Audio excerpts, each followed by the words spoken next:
Hello student, एक बार फिर से आपका स्वागत है आपके अपने YouTube channel MD study point 2.0 में।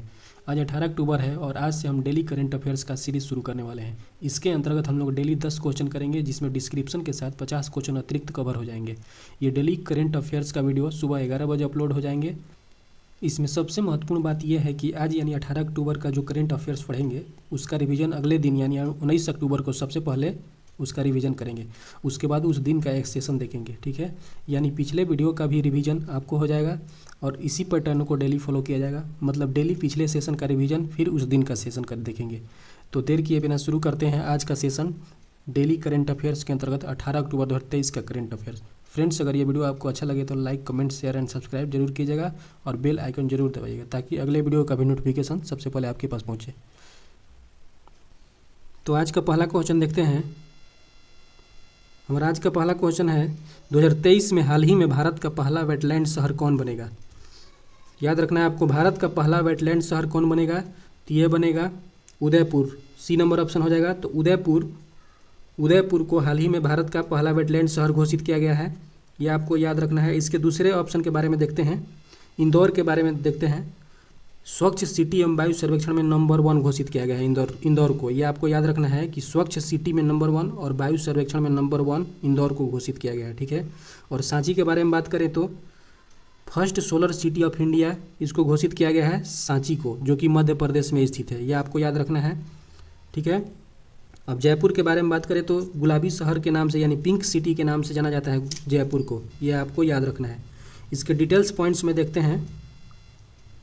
राजस्थान सरकार पर्यावरण और वन विभाग के सहयोग से उदयपुर, जिसे झीलों के शहर के रूप में भी जाना जाता है, को भारत का पहला वेटलैंड शहर के रूप में विकसित किया जाएगा, ठीक है। अगला पॉइंट है, हाल ही में रिपोर्ट के अनुसार शहर को अंतर्राष्ट्रीय महत्व के संभावित रामसर कन्वेंशन साइट के रूप में चुना गया है, जो दुनिया भर के वेटलैंड समृद्ध क्षेत्रों द्वारा प्रतिष्ठित मान्यता है, ठीक है। ये आपको याद रखना है।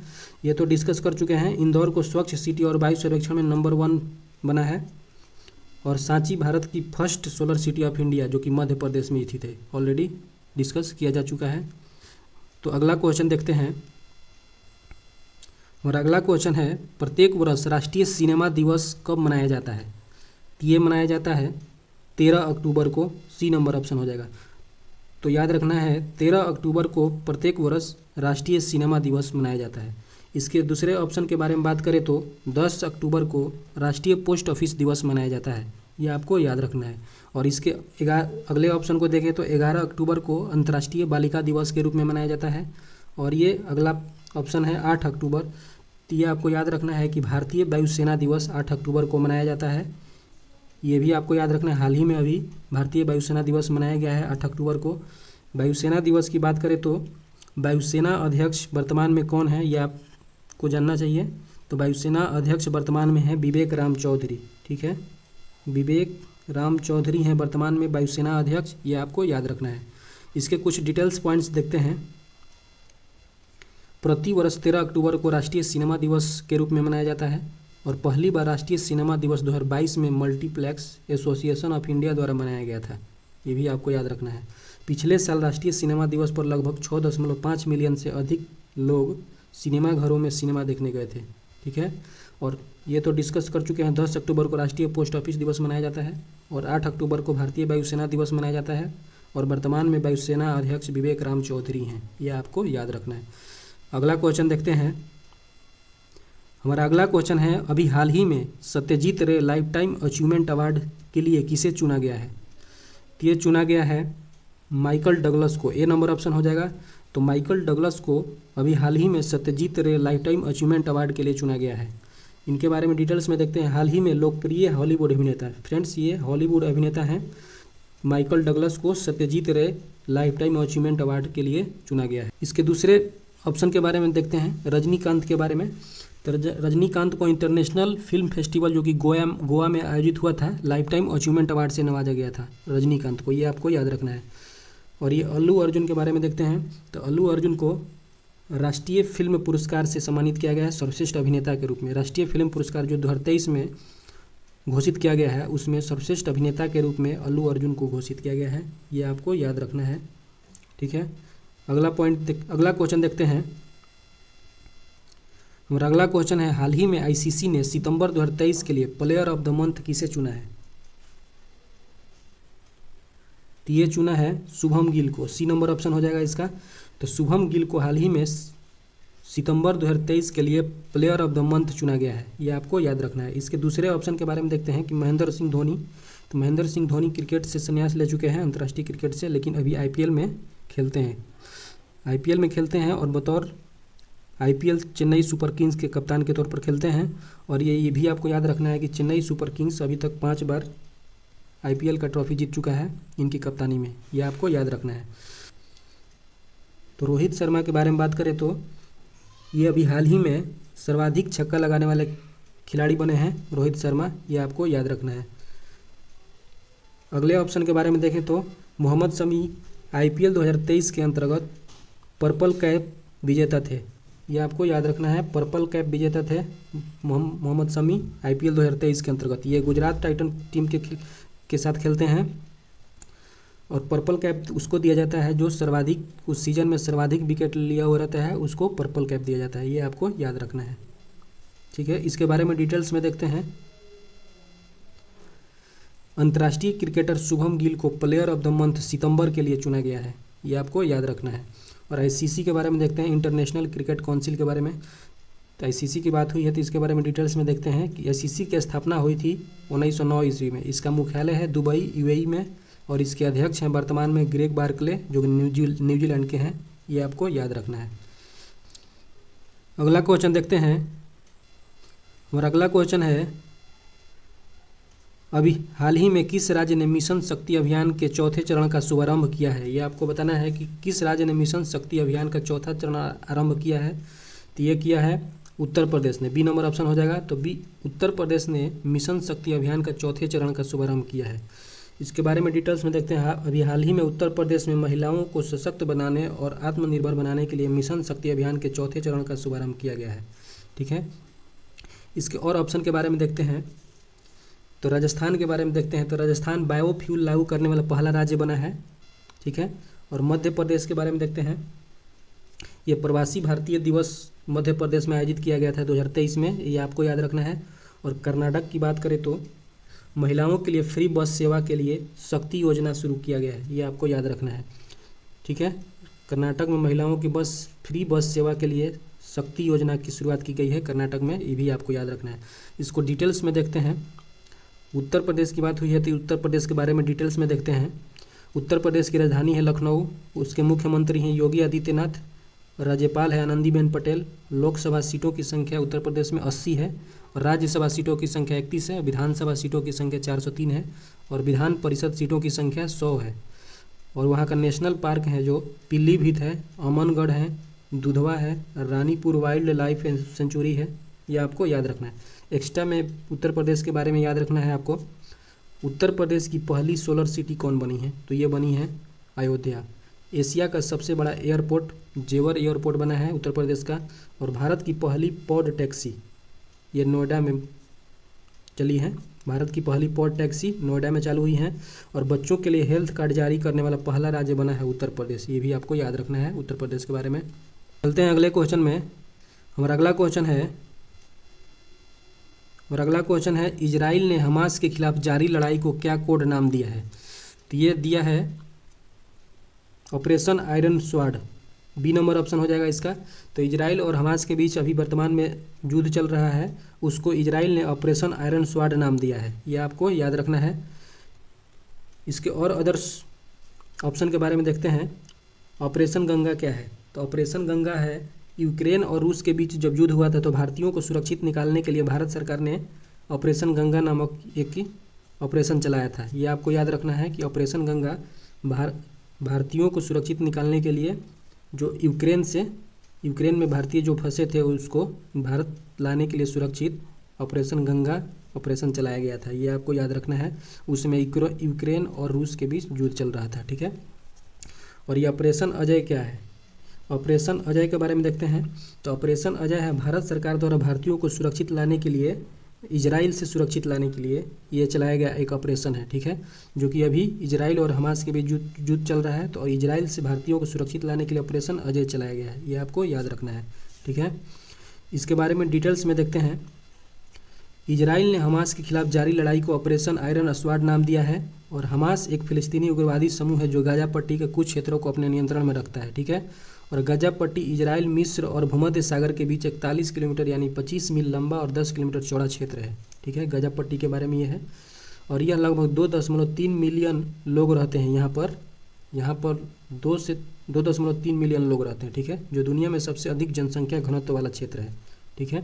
और इजराइल के बारे में देखते हैं तो कि इसकी राजधानी है जेरूसलम और इसकी मुद्रा है न्यू शेकेल और इसके प्रधानमंत्री हैं बेंजामिन नेतन्याहू। ये आपको याद रखना है, बेंजामिन नेतन्याहू इजराइल के वर्तमान में प्रधानमंत्री है, ठीक है। नेक्स्ट क्वेश्चन देखते हैं। हाल ही में किस राज्य के मरचा धान यानी मरचा चावल को जीआई टैग प्रदान किया गया है? तो ये किया गया है बिहार के। ए नंबर ऑप्शन हो जाएगा। तो बिहार राज्य के मरचा धान को जीआई टैग प्रदान किया गया है अभी हाल ही में, ठीक है। इसके और ऑप्शन के बारे में देखते हैं तो उड़ीसा के बारे में देखते हैं। उड़ीसा रसबली एक मिठाई है जिसको जीआई टैग प्रदान किया गया है। यह आपको याद रखना है कि उड़ीसा के रसबली एक मिठाई है, रसबली, जिसको जीआई टैग हाल ही में प्रदान किया गया। और जम्मू कश्मीर के बारे में देखते हैं।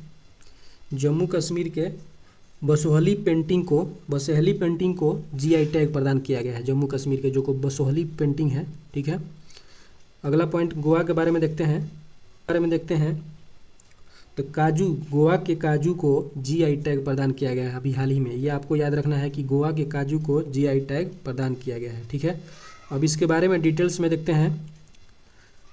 मरचा धान बिहार के पश्चिमी चंपारण जिले में उगाया जाता है, ठीक है। और मिर्चा धान काली मिर्च के समान दिखता है जिसके कारण इसे मिर्च या मरचा धान के नाम से जाना जाता है। यह आपको याद रखना है। और यहाँ से आप देख सकते हैं बिहार में वर्तमान में जीआई टैग कृषि उत्पादों की संख्या 6 हो गई है। इसके साथ ही मिर्चा धान को जीआई टैग प्रदान किया गया, उसके साथ ही 6 हो गई है संख्या जीआई टैगों की। पहले 5 थी तो अब 6ठा हो गया है मरचा चावल। ये आपको याद रखना है। पहला देख सकते हैं पश्चिमी चंपारण का मरचा चावल, इसमें कंफ्यूज नहीं होना है। मरचा चावल कहीं दिया रहेगा, कहीं मरचा धान दिया रहेगा, ठीक है, तो एक ही होगा, ठीक है। और दूसरा नंबर है मुजफ्फरपुर की लीची, और ये भागलपुर के जर्दालू आम और कतरनी चावल और मिथिला का मखाना और मगही पान, इन सभी को, ये बिहार के कृषि उत्पाद हैं, इनको जीआई टैग प्रदान किया गया है। तो बिहार के कितने जीआई टैग हो गए? 6। टोटल कितना हो गए? टोटल 6। ये आपको याद रखना है। और बिहार की बात हुई है तो बिहार के बारे में डिटेल्स में देख लेते हैं। ये बिहार का नक्शा है, ये आपको याद रखना है। यहाँ देख सकते हैं पश्चिमी चंपारण, ये है नक्शे में। इसके बारे में बात करें तो जातीय आधारित जनगणना कराने वाला देश का पहला राज्य बिहार बना है। और पीएम जनधन योजना का सबसे बड़ा लाभार्थी बना था बिहार, यह भी आपको याद रखना है। और राज्य का दूसरा टाइगर रिजर्व कैमूर में बना है, ठीक है। और वाल्मीकि नगर टाइगर रिजर्व पश्चिमी चंपारण में स्थित है, जो कि पहला टाइगर रिजर्व है, ठीक है। यह आपको याद रखना है। पहला tiger reserve Valmiki Nagar tiger reserve जो कि पश्चिमी चंपारण में है, और राज्य का दूसरा टाइगर रिजर्व कैमूर बना है, ठीक है। ये भी आपको याद रखना है। और बिहार के बारे में डिटेल्स में देखते हैं कि बिहार की राजधानी पटना, मुख्यमंत्री श्री नीतीश कुमार हैं, वर्तमान में राज्यपाल है राजेंद्र आर्लेकर। और लोकसभा सीटों की संख्या बिहार में है 40, और विधानसभा सीटों की संख्या 243, और राज्यसभा सीटों की संख्या 16 है, और विधान परिषद सीटों की संख्या 75 है। और यहाँ का नेशनल पार्क है बिहार का वाल्मीकि नेशनल पार्क, ये आपको याद रखना है। अगले क्वेश्चन में देखते हैं। हमारा अगला क्वेश्चन है आईसीसी वनडे वर्ल्ड कप में सर्वाधिक शतक लगाने वाला खिलाड़ी कौन बना है? तो ये बने हैं Rohit Sharma. D number option हो जाएगा। तो Rohit Sharma ICC one day world cup में, ये आपको याद रखना है कि वर्ल्ड कप के दौरान ही सर्वाधिक शतक लगाने वाले खिलाड़ी बने हैं रोहित शर्मा, ये आपको ध्यान रखना है। ऑप्शन के बारे में बात करें तो शुभम गिल के बारे में देखते हैं। तो Shubham Gill orange cap IPL 2023 में प्राप्त करने वाले खिलाड़ी हैं। आईपीएल 2023 में जो संपन्न हुआ था उसमें ऑरेंज कैप प्राप्त किए थे शुभम गिल। तो ऑरेंज कैप उसको दिया जाता है जो पूरे टूर्नामेंट में सर्वाधिक रन बनाते हैं, उनको ऑरेंज कैप दिया जाता है। तो शुभम गिल आईपीएल 2023 के ऑरेंज कैप विजेता है, ये आपको याद रखना है। अगले ऑप्शन के बारे में बात करें विराट कोहली। तो विराट कोहली सबसे तेज 13,000 रन बनाने वाले पहले खिलाड़ी बने हैं। 13,000 रन सबसे तेज बनाने वाले विराट कोहली पहले खिलाड़ी बने हैं। और महेंद्र सिंह धोनी के बारे में तो ऑलरेडी पहले डिस्कस किया जा चुका है। ये आईपीएल चेन्नई सुपर किंग्स के कैप्टन है वर्तमान में। इन्होंने 5 टाइटल जीता हुआ है अभी चेन्नई सुपर किंग्स के लिए, ठीक है, ये आपको याद रखना है। इसके बारे में डिटेल्स में देखते हैं। विश्व कप में सर्वाधिक शतक लगाने वाले भारतीय कप्तान रोहित शर्मा बने हैं, ये आपको याद रखना है। भारत के कप्तान भी हैं रोहित शर्मा, ठीक है। और रोहित शर्मा ने विश्व कप की 19 पारियों में सर्वाधिक 7 शतक लगाए हैं, ठीक है। अब सर्वाधिक शतक लगाने वाले खिलाड़ियों की लिस्ट देख लेते हैं। इसमें सबसे पहले है रोहित शर्मा 7 शतक, सचिन तेंदुलकर 6 शतक, तीसरे नंबर पर रिकी पोंटिंग 5 शतक और कुमार संगकारा जो कि 5 शतक के साथ चौथे स्थान पर है। ये आपको याद रखना है कि रिकी पोंटिंग ऑस्ट्रेलिया के खिलाड़ी हैं और कुमार संगकारा श्रीलंका के खिलाड़ी हैं, ये भी आपको याद रखना है, ठीक है। अगला क्वेश्चन देखते हैं।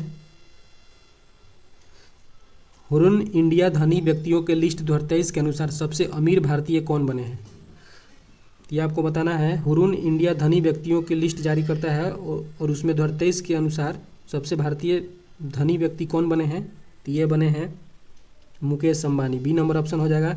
तो मुकेश अंबानी हुरुन इंडिया धनी व्यक्तियों की 2023 के लिस्ट में सबसे प्रथम स्थान पर हैं, ठीक है। इसके दूसरे ऑप्शन के बारे में बात करें तो रतन टाटा। तो रतन टाटा के बारे में देखते हैं तो नए संसद भवन जो बना है उसके बनाने का कॉन्टेक्ट इन्हीं को मिला था, रतन टाटा को ही मिला था, ये आपको याद रखना है। अगला ऑप्शन देखते हैं इसका आधार पूनावाला। तो आधार पूनावाला के बारे में बात करें तो ये अभी वर्तमान में सीरम इंस्टीट्यूट ऑफ इंडिया के सीईओ हैं। सीरम इंस्टीट्यूट ऑफ इंडिया के सीईओ हैं जिसका मुख्यालय पुणे में स्थित है, ये आपको याद रखना है। और ये भी आपको याद रखना है कोरोना काल में कोविडशील्ड वैक्सीन जो बनी थी यही सीरम इंस्टीट्यूट ऑफ इंडिया के द्वारा ही बनाया गया था, ये आपको याद रखना है, ठीक है। इसके बारे में डिटेल्स में देखते हैं। हुरुन इंडिया रिच लिस्ट 2023 के अनुसार मुकेश अंबानी ने गौतम अडानी को पीछे छोड़कर सबसे अमीर भारतीय बन गए, ठीक है। तो मुकेश अंबानी की संपत्ति लगभग अभी वर्तमान में 808.7 करोड़ हो गई है और अडानी की संपत्ति 474.8 करोड़ के साथ दूसरे स्थान पर है, ये आपको याद रखें। ये अडानी साहब हैं और ये मुकेश अंबानी, ठीक है, ये आपको याद रखना है। अगला क्वेश्चन आज के सेशन का हमारा अंतिम क्वेश्चन है। हाल ही में 32वें सरस्वती सम्मान 2022, ये टाइपिंग मिस्टेक है, 2022 होगा, ठीक है, ये 2022, ठीक है। हाल ही में 32वें सरस्वती सम्मान 2022 से किसे सम्मानित किया गया है, तो ये सम्मानित किया गया है शिव शंकरी को। ए नंबर ऑप्शन हो जाएगा शिव शंकरी। तो याद रखिएगा शिव शंकरी को अभी हाल ही में 32वें सरस्वती सम्मान 2022 के लिए सम्मानित किया गया है, ठीक है। अब इनके अदर ऑप्शन के बारे में बात करें तो नरगिस मोहम्मदी के बारे में बात करें तो ये इनको शांति नोबेल पुरस्कार 2023 से सम्मानित किया गया है, ये आपको याद रखना है। नरगिस मोहम्मदी को शांति के क्षेत्र में नोबेल पुरस्कार 2023 से सम्मानित किया गया है। और ये ज्ञान चतुर्वेदी के बारे में बात करें तो इन्हें व्यास सम्मान 2022 से सम्मानित किया गया है। व्यास सम्मान 2022 से ज्ञान चतुर्वेदी को सम्मानित किया गया है। और ये भी आपको याद रखना है गीतांजलि श्री को अंतर्राष्ट्रीय बुकर पुरस्कार 2022 से सम्मानित किया गया है। गीतांजलि श्री को अंतर्राष्ट्रीय बुकर पुरस्कार 2022 से सम्मानित किया गया है, यह आपको याद रखना है। इनके बारे में डिटेल्स में देखते हैं। सरस्वती सम्मान की शुरुआत 1991 ईस्वी में हुई थी। सरस्वती सम्मान के बिरला फाउंडेशन द्वारा प्रायोजित या दिया जाता है। यह भारतीय संविधान की 8वीं अनुसूची यानी 22 भाषाओं में से किसी एक में गद्य या कविता के लिए प्रतिवर्ष दिया जाता है, ठीक है। और सरस्वती सम्मान की पुरस्कार राशि है 15 लाख नगद और ये एक ट्रॉफी होती है, देख सकते हैं आप। और सरस्वती सम्मान पाने वाले सबसे पहले व्यक्ति थे हरिवंश राय बच्चन, ये आपको याद रखना है। तो आज का हमारा सेशन समाप्त हो चुका है फ्रेंड्स। अगर ये वीडियो आपको अच्छा लगा है तो like, comment, share and subscribe जरूर कीजिएगा। अगर आपको इस वीडियो का PDF चाहिए तो टेलीग्राम ज्वाइन कर सकते हैं जिसका लिंक डिस्क्रिप्शन बॉक्स में दिया गया है। थैंक यू, मिलते हैं अगले वीडियो में।